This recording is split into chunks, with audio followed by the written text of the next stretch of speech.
ជ័យជំនះ7 មករា1979បានបញ្ចប់សក្តារដ៏ខ្មៅងងឹតបំផុតនិងបើកសក្តារថ្មីរបស់កម្ពុជា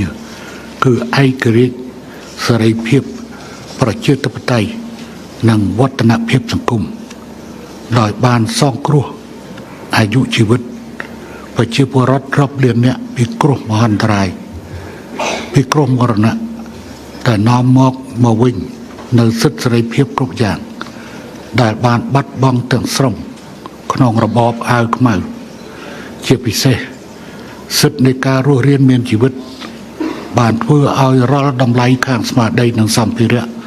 របស់ប្រជាជាតិខ្មែរ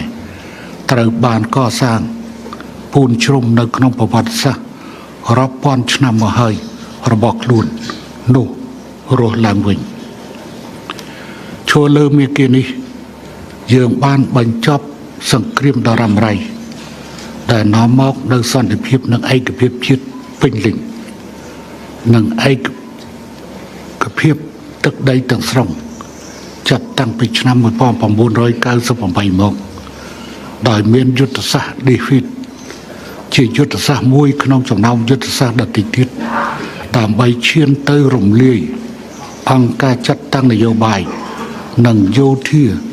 របស់ខ្មែរក្រហមទាំងស្រុងតាមរយៈ